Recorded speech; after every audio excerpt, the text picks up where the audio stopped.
आपका study English with Moni में बहुत बहुत स्वागत है। बच्चों, जैसा कि आप सभी ने इन प्रीपोजिशन के बारे में पक्का कुछ ना कुछ पढ़ा होगा, बस इसमें हम इन प्रीपोजिशन के बारे में कुछ नई चीज़ें सीखेंगे। तो चलिए बिना टाइम वेस्ट किए हम लोग इसके बारे में सीखते हैं। देखिए, आपको पता होगा इनका यूज़ एरिया के लिए, रीजन के लिए, कन्फाइंड के लिए, स्टेट्स के लिए, print media, months, week, season, year, morning, evening, afternoon, इन सब के लिए इनका यूज़ हम करते हैं। तो वन बाय वन इसको समझते हैं। देखिए, इनका यूज़ एरिया और रीजन को बताने के लिए किया जाता है। जैसे एरिया और रीजन का मतलब क्या है, देखिए ना, जैसे एग्जांपल है, there are many trees in the park. मान लीजिए कोई पार्क है, ठीक है ना, पार्क की अपनी बाउंड्री है, इतने ही एरिया को हम पार्क बोल रहे हैं। तो जहाँ कहीं भी अगर एरिया की बात की जाए, किसी बाउंड्री की बात की जाए, तो वहाँ आप इन प्रीपोजिशन का यूज़ करेंगे।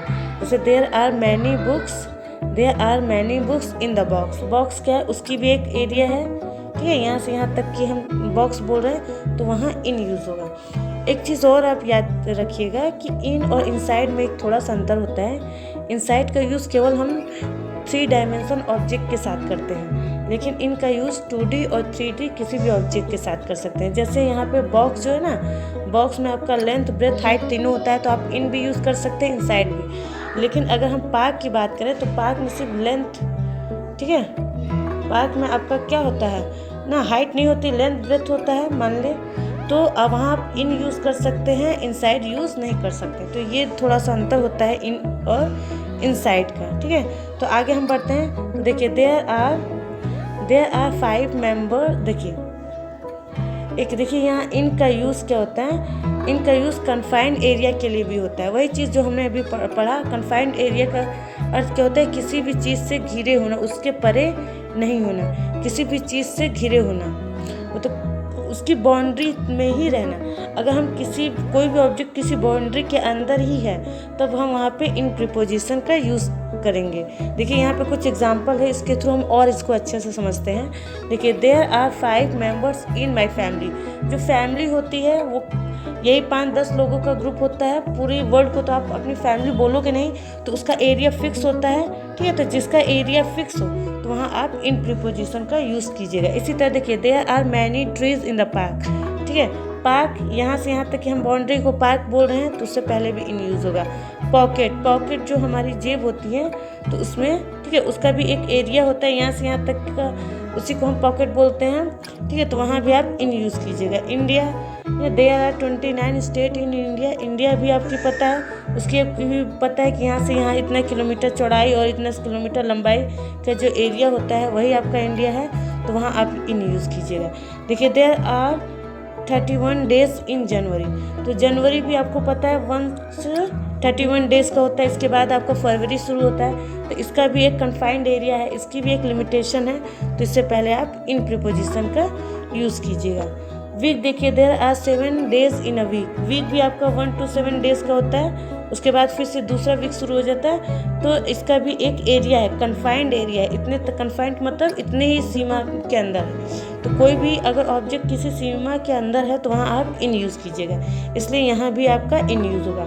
आई go to my village in summer. Summer भी आपको पता है कि अप्रैल से लेकर, मान लीजिए अप्रैल से लेकर आपका सितंबर तक गर्मी का दिन होता है, उसके बाद फिर आपका ठंडी शुरू हो जाता है। मतलब कुछ महीनों का, कुछ मंथ का ही आपकी गर्मी होती है, कुछ मंथ की आपकी ठंडी होती है, तो उसके लिए भी इन प्रीपोजिशन का यूज़ होगा।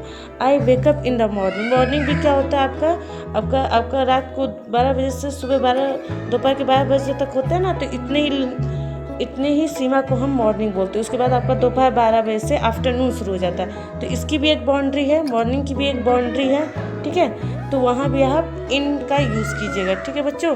फिर और देखिए, इनका यूज़ जो होता है, इनका यूज़ स्टेट्स को बताने के लिए भी किया जाता है, ठीक है। किसी भी पर्सन की स्टेट को बताने के लिए हमें इनका यूज़ करना पड़ता है। किसी भी पर्सन की स्टेट को रेफर करना हो, चाहे वो स्टेट कैसी भी हो, अगर हमें फिजिकल स्टेट हो, तो फिर childhood, old age, physical state हो, या democracy, political state, poverty, economical state, ठीक, किसी भी पर्सन की अगर हमें स्टेट बतानी होती है, वहाँ भी हम इन प्रीपोजिशन का यूज़ करते हैं। पॉलिटिकल स्टेट, जैसे कोई ना स्लेवरी, कोई बंदी है, कन्फ्यूज़न, कोई कन्फ्यूज़न की स्टेट में है, क्योंकि ये मेंटल स्टेट होती है। टीयर्स, ये हमारी इकोनॉमिकल स्टेट होती है। तो आपका physical state, political state, economical state, political state, ठीक है, आपका मेंटल स्टेट, ये सब जितने भी स्टेट होती है ना, इनको वेरीफाई करने के लिए हम इन प्रीपोजिशन का यूज़ करते हैं। जैसे सी वॉज इन टीयर्स, वो दुख में थी, तो ये ठीक है, तो ये क्या है, मेंटल स्टेट है, तो उसके आगे भी हम इन प्रीपोजिशन को यूज़ करें। ही इज़ पॉवर्टी, वह गरीबी में है, तो पॉवर्टी क्या है,